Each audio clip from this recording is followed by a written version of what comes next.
Welcome. This is Radio Pras.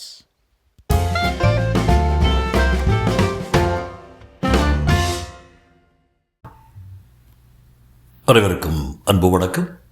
ராஜேஷ்குமாரின் 23வது ஜன்னல், அத்தியாயம் 7. Butter புன்னகைத்தார். நம்மா, எப்படி பார்க்குற? நீ யாருக்கும் தெரியாமல் பண்ண திருட்டுத்தனம் எனக்கு மட்டும் எப்படி தெரிஞ்சதுன்னு பார்க்குறியா?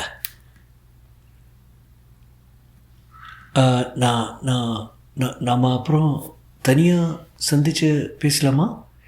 ஓவியாவின் நெற்றி வியர்த்து போயிருந்தது. பேசலாம். அதுக்கு முன்னாடி உங்கள்கிட்ட இன்னொரு விஷயத்தையும் சொல்லிடுறேன். என்ன?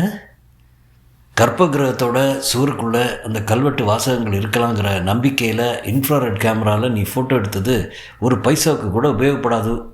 ஏன்னா நீ தேடிட்டு வந்த கல்வெட்டு வாசகங்கள் அந்த கற்ப கிரகத்துக்குள்ளே இல்லை. ஓவியா தன் பெரிய கரிய விழிகளை விரித்தாள். பின்ன? பட்டர் பதில் சொல்வதற்குள் கேமராவின் பாரதி கண்ணன் குரல் கொடுத்தார். ஓவியா, கேமராவோட ஆங்கிள் செட் பண்ணியாச்சு, நீ பேட்டி ஆரம்பிக்கலாம். இதா? என்ன ஓவியா, கொஞ்சம் நர்வஸாக தெரியுற? கொஞ்சம் நேரத்துக்கு முன்னாடி கூட ஃப்ரெஷ்ஷாக இருந்தேன். ஒன்றுமில்ல, லேசாக பசி. எவ்வளோ காலையில் பசியா? ஃப்ளாஸ்கில் காஃபி இருக்குது, சாப்பிட்றியா? வேண்டாம் பாரதி, பட்டர்கிட்ட பேட்டியை முடிச்சுட்டு ஊருக்குள்ளே போய் ஏதாவது ஒரு ஹோட்டலில் டிஃபன் சாப்பிட்ருவோம். இப்போ தான் பேட்டியை ஸ்டார்ட் பண்ணுறேன். ஓகே. கேமரா சூழன்றது. ஓவியா சிறிய உருண்டை மைக்கை கையில் பிடித்தபடி பேச ஆரம்பித்தாள். பட்டர் கொடுத்த அதிர்ச்சியில் ஓவியாவின் பாதி உற்சாகம் காணாமல் போயிற்று. செயற்கையான உற்சாகத்தோடு பேச ஆரம்பித்தாள். வணக்கம் நேயர்களே, இப்போது இந்த ஐஸ்வர்ய பெருமாள் கோயிலின் பட்டர் உங்களுக்கு கோயிலை பற்றி சொல்லப் போகிறார். அவர் என்ன சொல்லப் போகிறார் என்பதை கேட்க நானும் அவராக உள்ளேன். கேட்போமா? ஓவியா தன் கையில் இருந்த மைக்கை அவரிடம் கொடுத்தாள். பட்டர் வாங்கி பேசுகிறார். இந்த டிவி நிகழ்ச்சியை பார்த்துட்ருக்கிற எல்லா அன்பர்களுக்கும் அடியானே நமஸ்காரம். இந்த ஐஸ்வர்ய பெருமாள் கோயிலை பற்றி பேச ஆரம்பித்தா ஒரு நாள் போதாது, நிறைய சொல்லலாம். இது ரொம்பவும் புராதனமான கோயில். ஆழ்வார்களால் பாடப்பெற்ற வைணவந்தலம் திருப்பதி பெருமாளை காட்டிலும் இந்த ஐஸ்வர்ய பெருமாள் சக்தி வாய்ந்தவர்.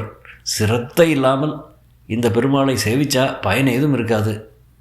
பெருமாள் நம் கண் முன்னே உறைந்திருக்கிறார் என்ற எண்ணத்தோடு சேவிக்க வேண்டும். அப்போதுதான் நாம் செய்யும் பிரார்த்தனை பலிக்கும். இந்த கோயிலோட அமைப்பு எப்படி? ஓவியா கேட்க அவர் தொடர்ந்தார். இந்த கோயிலுக்கு 2 பிரகாரம். வெளிப்பிரகாரத்தில் மரங்களும் செடி கொடிகளுமாக பசுமை தழைக்க காட்சியளிக்கிறது.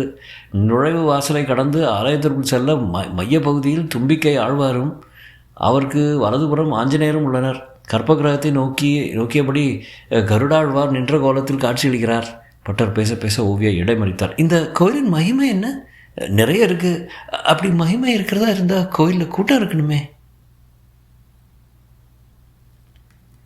பட்டர் சிரித்தார். கூட்டம் இருந்தால்தான் அந்த கோயிலில் மகிமை இருக்குன்னு அர்த்தம் இல்லை. என்னை பொறுத்தவரை ஒரு கொடுப்பினை இருந்தால் தான் அந்த நபர் இந்த கோயிலுக்குள்ளே வர முடியும். அந்த வகையில் பார்க்க போனால் இன்றைக்கி இந்த கோயிலை படம் எடுக்க இருக்கிற நீங்கள் எல்லாருமே போன ஜென்மத்தில் ஏதோ ஒரு வகையில் புண்ணியம் பண்ணியிருக்கணும். ஓவியா கேட்டான். இந்த ஐஸ்வர்ய பெருமாளை இப்படித்தான் வழிபடணும்னு ஏதாவது விதிமுறைகள் இருக்கா? அப்படியெல்லாம் விதிமுறைகள் எதுவும் இல்லை. ஆனால் திருவோணம் நட்சத்திரம் வர்ற நாட்களில் அஷ்ட ஐஸ்வர்யங்களை வேண்டுபவர் இந்த தலத்தில் அர்த்த ஜாமத்தில் துளசி இலையால் அர்ச்சனை செய்து பசும்பால் நைவேத்தியம் செய்தால் எல்லா ஐஸ்வர்யங்களையும் பெறலாம். அப்படி செய்தவர்கள் நல்ல நிலையில் இருக்கிறார்களா? எத்தனையோ பேர்.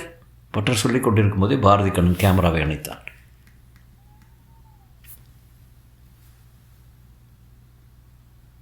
இதே கோயிலில் வேற ஒரு இடத்துல பேட்டியை கண்டினியூ பண்ணிக்கலாமே.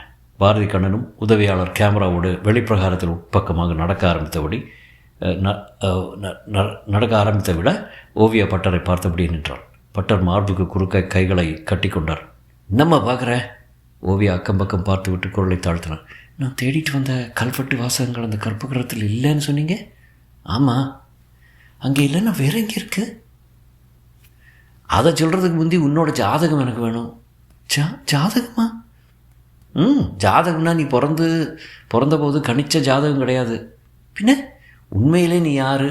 இந்த கோயிலில் அப்படி ஒரு கல்வெட்டு இருக்குன்னு உனக்கு சொன்னது யார்? யாரோட உத்தரவில் பேரில் இன்ஃப்ராரெட் கேமராவில் கற்பகிரகத்தை படம் எடுக்க வந்த? இப்போ கேட்ட 3 கேள்விகளுக்கு நீ உண்மையான பதில்களை சொன்னால் அதுதான் நான் கேட்ட ஜாதகம். ஓவியா மனசுக்குள் நகம் கடித்தபடி யோசித்தார். அப்பாவை பற்றி இந்த பட்டரிடம் சொல்லலாமா வேண்டாமா? பட்டர் சிரித்தார். என்னம்மா யோசனை பண்ணுற? ஏதாவது பொய் சொல்லி என்னை நம்ப வைக்கலாம்னு பார்த்தா அது நடக்காது. முதல்ல பொய் சொல்லிவிட்டு அப்புறம் நீ உண்மையை சொன்னாலும் நான் உனக்கு உதவி பண்ண மாட்டேன். இல்லை, நீங்கள் இவ்வளோ பட்டவர்த்தனமாக பேசும்போது நான் எதையும் மறைக்க விரும்பல. என்னோடய உண்மையான பேர் ஓவியா தான். என்னோடய அப்பா சீதாபதி ஆர்கியாலஜிஸ்ட் டிபார்ட்மெண்ட்டில் டைரக்டராக இருந்து ரிட்டையர் ஆனவர். அவருக்கு தமிழ்நாட்டில் உள்ள எல்லா பழம்பெரும் கோவில்களை பற்றின வரலாறு நல்லா தெரியும். அந்த அடிப்படையில் இந்த ஐஸ்வர்ய பெருமாள் கோவிலை பற்றியும் இந்த கோவிலில் உள்ள கல்வெட்டை பற்றியும் என்கிட்ட சொன்னார். பட்டர் குறுக்கிட்டார். புரியுது, இந்த கல்வெட்டு கோயிலோட கற்பகிரக பகுதியில் தான் இருக்கணும்னு நினச்சி அவர் உன்னை இன்ஃப்ராரெட் கேமராவோட அனுப்பி வச்சிட்டார், அப்படி தானே? ஆமாம். இந்த உண்மை உன்னோடு வந்திருக்கிற டிவி ஆட்களுக்கு தெரியாத? தெரியாது. ஆனால் அவர்களுக்கு லேசாக ஒரு சந்தேகம் இருக்குது. என்ன சந்தேகம்? இந்த டிவி டீமில் இருக்கிற டைரக்டர் கீர்த்திவாசன், கேமராமேன் பாரதி கண்ணன், இந்த 2 பேர்கிட்டையும் ஐஸ்வர்ய பெருமாள் கோவிலை பற்றி சொல்லி அங்கே படப்பிடிப்பு நடத்த போகலாம்னு நான் சொன்னபோது அவங்க உடனே ஒத்துக்கலை. ஓரளவுக்காவது கோயில் பிரபலமாக இருக்கணும், அப்போ தான் வியூவர்ஸ் பார்ப்பாங்கன்னு தட்டி கழிச்சிட்டாங்க. அதுக்கப்புறம் நான் மதியொலி டிவியின் எம்டி கிட்ட பேசி இங்கே வர்றதுக்கான ஒப்புதலை வாங்கினேன். நான் அப்படி ஒப்புதலை வாங்கினா தான், அதனால் கீர்த்திவாசனும் பாரதி கண்ணனும் என் மேலே லேசாக ஒரு சந்தேகம். இந்த கல்வெட்டு பற்றின உண்மை அவங்களுக்கு தெரியாதே? நிச்சயமாக தெரியாது. இந்த கோயில் பேரில் தனிப்பட்ட முறையில் அப்படி எனக்கு என்ன உனக்கு இன்ட்ரெஸ்ட்டுன்னு கேட்டாங்க. அதுக்கு நான் என்னமோ தெரியல, இந்த கோயிலுக்கு தான் போன மாதிரி 2 தடவை கனவு கண்டுட்டேன். இந்த கோயிலை பற்றி வெளியே விசாரித்தப்போ சக்தி வாய்ந்த கோயில்னு சொன்னாங்க. அதை எம்டி கிட்ட சொன்னேன். அவரும் ஷூட்டிங் போக சொல்லிட்டாரு. மற்றபடி இந்த கோயில் பேரில் எனக்கு எந்த விதமான ஒரு இன்ட்ரெஸ்ட்டும் இல்லைன்னு சொல்லிட்டேன். சரி, உன்னோட அப்பாவுக்கு இந்த கோயில் ஒரு கல்வெட்டு இருக்கிற விஷயம் எப்படி தெரியும்? ஒரு பழங்கால ஓலைச்சாவடியில் ஐஸ்வர்ய பெருமாள் கோயிலை பற்றியும் இந்த கோயில் வாழ்ந்த ஒரு சித்தரை பற்றியும் சொல்லப்பட்டு இருந்ததாம். இந்த கோயிலுக்கு சொந்தமான 100 கோடி பசும்பொன் காசுகளும் விலை மதிக்க முடியாத நவரத்ன கற்களும் எந்த இடத்துல புதைப்பட்டு இருக்குங்கிற விவரத்தை அந்த சித்தர் பாடலாக எழுதி கோயிலின் ஏதோ ஒரு பக்கத்தில் பதித்து வைத்து விட்டு போயிட்டாரு என்கிறது இந்த ஓலைச்சுவடி. இந்த ஓலைச்சுவடி இப்போது எங்கே? என் அப்பாவிடம் இருக்கிறது. பட்டர் ஒரு நமட்டு சிரிப்பு ஒன்று சிந்திவிட்டு ஓவியா ஏறிட்டார். நீயும் சரி, உன்னோட அப்பாவும் சரி, சரியான திசையில் தான் பயணம் பண்ணி வந்தீங்க. அப்பாவோட கணிப்பில் ஒரே ஒரு தவறு மட்டும் இருக்குது.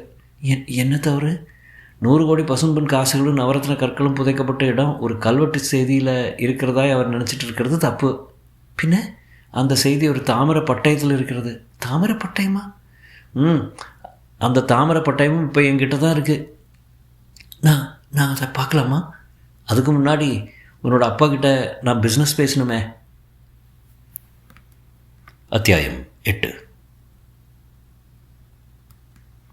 Police lockup. இன்ஸ்பெக்டர் சேதுவுக்கு முன்னால் மார்ச்சுரி ஊழியர்கள் ஐயாசாமி, சூசை, துரையப்பன், முனிராஜ் 4 பேர் உடம்பில் துணி இல்லாமல் இடுப்பில் சட்டி மட்டும் அணிந்து மண்டியிட்டு உட்கார்ந்திருந்தார்கள். அவர்களுக்கு 2 பக்கமும் சார்ஜென்ட்கள் லாட்டிகளோடு நிற்க சேது டெசிபலை குறைத்து அடிக்குரல் பேசி கொண்டிருந்தார். உங்கள் 4 பேரில் யார் சொன்னாலும் சரி, எனக்கு உண்மை வேணும். ஏன்னா உங்கள் உதவி இல்லாமல் மார்ச்சுரிக்குள்ளே ஒரு பெண்ணோட டெட் பாடி, அதுவும் தலை இல்லாத டெட் பாடி வர வாய்ப்பே இல்லை. உங்களில் யாரோ ஒருத்தர் பண்ண தப்பு பண்ணாத மற்ற 3 பேரை பாதிக்குது. உண்மையை சொல்லிட்டா இந்த இன்ஸ்பெக்டர் சேது ஒரு சாது, இல்லைன்னா தீ. பயமுகங்களோடு மண்டியிட்டு உட்கார்ந்திருந்த 4 பேரும் ஒரு சேர தலைகளுக்கு மேல் கைகளை உயர்த்தி கும்பிட்டார்கள். கோரலாய் சொன்னார்கள், ஐயா ஐயா ஐயா, அந்த சாமி சத்தியமாக எங்களுக்கு ஒன்றும் தெரியாதுயா. இதே தான் நான் கடந்த 1 மணி நேரமாக சொல்லிகிட்டு இருந்தீங்க. கையில் லாட்டிகளோடு உங்களுக்கு பக்கத்தில் நின்றுட்டுருக்கிற சார்ஜன்ஸ் 2 பேருக்கு நான் கண் ஜாட காட்டினா போதும், உங்கள் 4 பேரோட உடம்பும் புண்ணாயிடும். ஒவ்வொரு எலும்பும் அட்டவணை போட்டுக்கிட்டு மாதக்கணக்கில் வலிக்கும். உள்காயங்கள் ஆறி ஒழுங்காக நடக்கிறதுக்கு 1 வருஷம் பிடிக்கும். பரவாயில்லையா? ஐயா ஐயா ஐயா, எங்கள் பொண்டாட்டி பிள்ளைங்க மேலே சத்தியம் பண்ணி சொல்கிறேன், எங்களுக்கு நடந்த அந்த சம்பவத்துக்கும் எந்த ஒரு சம்மந்தம் இல்லைங்கய்யா. இல்லை, உங்கள் ஒருத்தனுக்கும் அந்த சம்பவத்துக்கு சம்பந்தம் இருக்குது. அந்த ஒருத்தன் யாருன்னு கண்டுபிடிக்கிறதுக்காக மற்ற 3 பேரையும் அடிக்க வேண்டியிருக்கேன்னு தான் யோசனை பண்ணுறேன். சொன்னவர் நிமிர்ந்தார். சரி, உங்கள் 4 பேருக்கும் கடைசி சான்ஸ் தரேன். இந்த சான்ஸை பயன்படுத்திக்கிட்டு தப்பு பண்ணாமல் உண்மையை ஒத்துக்கணும். ரைட்டர்? சார். ரைட்டர் பக்கத்து அறையிலிருந்து எட்டி பார்த்தார். அதை கொண்டு வாயா. ரைட்டர் வெளிப்பட்டார். அவருடைய கைகளில் 4 பேடுகள், பேப்பர், பேனாக்கள் தெரிந்தது. பேடுகள், பேப்பர்கள், பேனாக்கள் தெரிந்தது. 4 பேருக்கும் கூடியா? ரைட்டர் தன் கையில் இருந்த பேட், பேப்பர், பேனாக்களை அந்த 4 பேருக்கும் கொடுத்தார். அவர்கள் தயக்கத்தோடு வாங்கிக் கொள்ள குரலை உயர்த்தி கேட்டார் இன்ஸ்பெக்டர். உங்கள் 4 பேருக்கு எழுத படிக்க தெரியல? தெரியுங்க. உங்களை யாரோ ஒருத்தன் தான் குற்றவாளி. அவன் யாருன்னு எனக்கு தெரிஞ்சால் போதும். அந்த ஒருத்தனை தூண்டி விட்டது யாருங்கிற உண்மையும் வெளியே வரணும்.